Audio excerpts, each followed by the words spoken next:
If you want something out of life, if you want to change yourself, if you want to acquire something, if there's some goal that you want to reach, that is really not easy as some people will make us feel.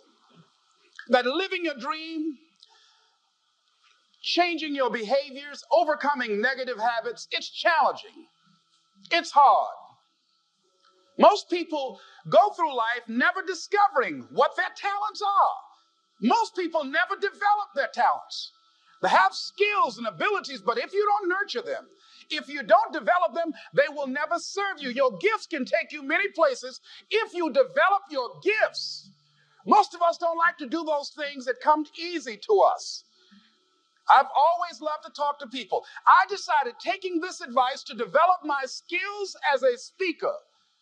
And my gift has developed and it's taken me many places. You have something that you brought to the universe. And that if you decide that my life deserves my developing this, what I do well, and becoming the best at it and mastering myself and seeing what I have within me, if you decide to drop your buckets where you are and develop your gifts, I grant you, you'll never, ever be without. I grant you that your gifts will take you places that will literally amaze you. I grant you that if you begin to work to develop your gifts, you'll develop a strong sense of happiness. You'll get a larger vision of yourself, because part of beginning to get a larger vision of yourself, all of us need some area of our lives where we can have a feeling of competence. That people know when they think about this area, that's something you do. That you eat and sleep that. And that you do that. You do that. And people know it. And you know it. And you know that you know this. If you don't know anything else, you know this. Can you tell I know what I'm doing? Oh, hell no. You know this. So you've got to work on it. When other folk are having a good time, you've got to have the strength of character to concentrate, to read, to digest information. If you decide in any particular area that you're concerned about, to make a conscious, deliberate, determined effort to read one book a month in that area, in 5 years, you'll be among the top 5% experts in the world. I read a minimum of 2 books a week. The average American reads only 1 book a year.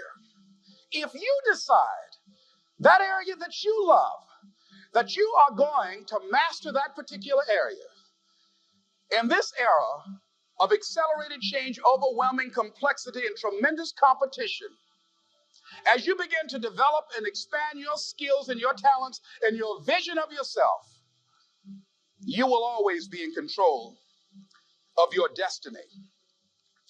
The next thing is, whatever it is that you want to do, you want to do it massively. I have a friend who was telling me that his sales were down.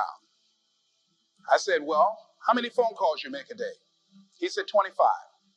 I said, double them.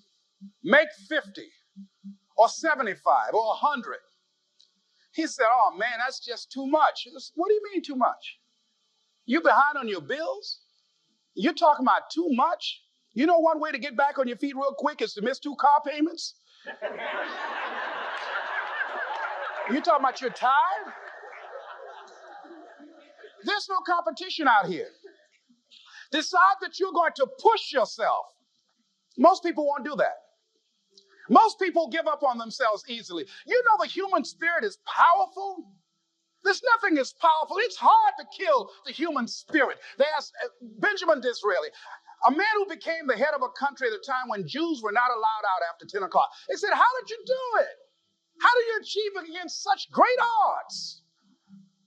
He said, nothing can resist the will of a people that will stake even their existence on the extent of their purpose for good.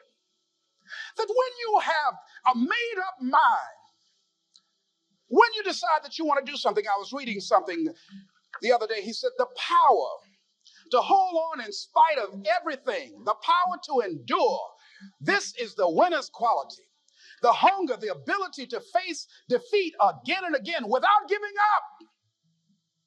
This is a winner's quality. You have that quality within you. When you're hungry, you don't care about the facts. You don't care about the odds. Doug Williams played for the Washington Redskins, quarterback. John Elway of the Denver Broncos in the Super Bowl. Everybody was talking about Elway, Elway. After the Super Bowl, when Doug Williams made a historic passing game, asked him, said, how were you able, in spite of all of that negative publicity saying that you couldn't win, how did you do it? He said, I ignored my critics. I just didn't pay any attention to them.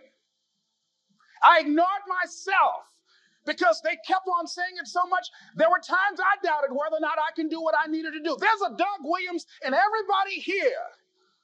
There's greatness in you.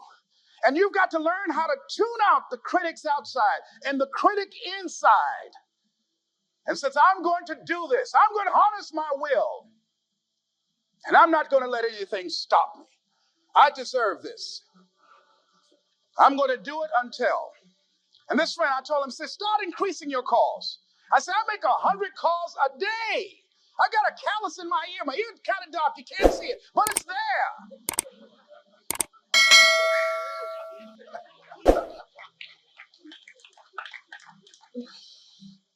His sales have increased.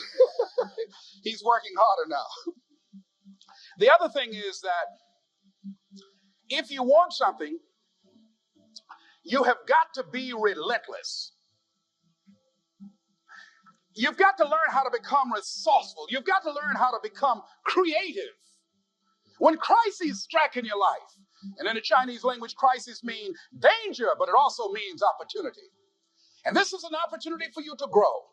And you've got to be so relentless, regardless of what comes down the pike, that you're always looking for a way to get over, always looking for a way that you can break through, always looking for a way that you can win, always looking for a way that you can strike a telling blow. And pretty soon, I think there's some people watching us in the universe that say, wait, let's call a meeting over here. You know that guy Mustafa? Look at him down there. He won't stop. Just that fool don't know he can't get over. Look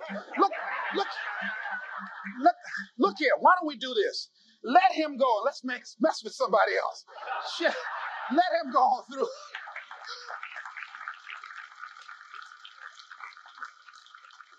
Life will just get tired of whipping you sometimes. And just say, let's let this one go. I believe this. Now, no one has told me this, but I just kept on kicking. I didn't have sense enough to stop. I was intelligently ignorant. I didn't know what I couldn't do. So I just tried anything. And the fascinating thing about life, because you can't get out of it alive, you might as well have a good time, you know? You might as well have a good time. Live your life with passion, with some drive. I was giving a seminar the other day, and I mentioned that I was going to do some training in August with some young teenagers and take about 100 away to a 2 or 3 day camp and wipe them out. Been working on this. So after the speech, one of the parents walked up to me and said, Mr. Brown, I'd like for you to do something for my son. He's not motivated.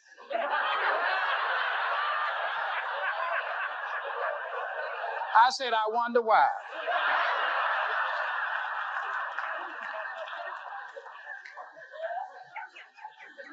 I wonder what's wrong with him. He had no fire whatsoever. See, what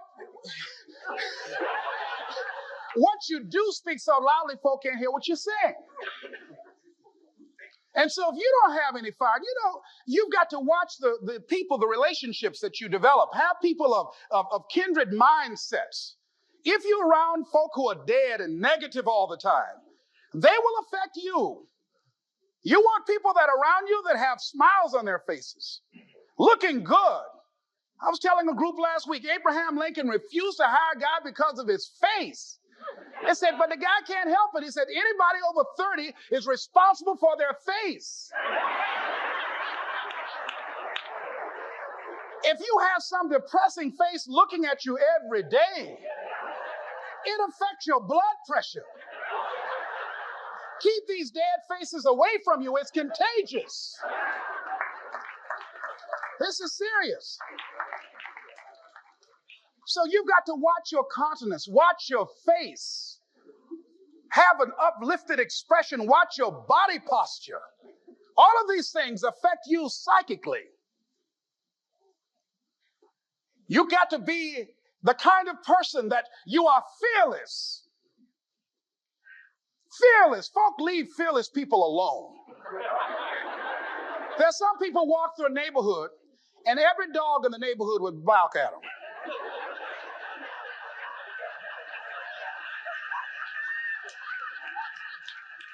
But then some people come through and ain't nobody gonna mess with this.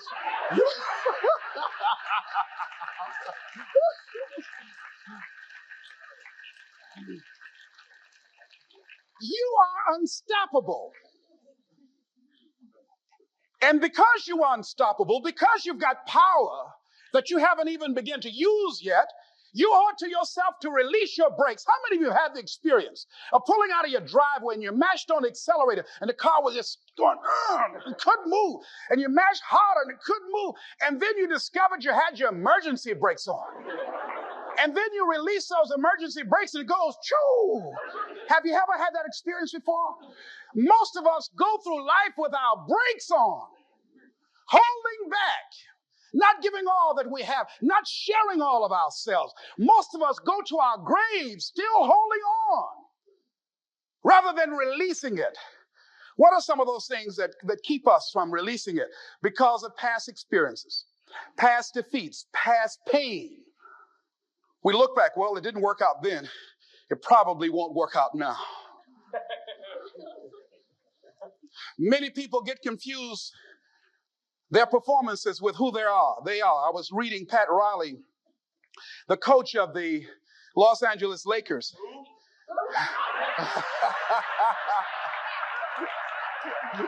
But you're going to like this quote here. After the Trailblazers had blown them out of the water, and I'm sure he said this last night, they asked him, how do you feel? He said, tonight we were exposed for what we are right now.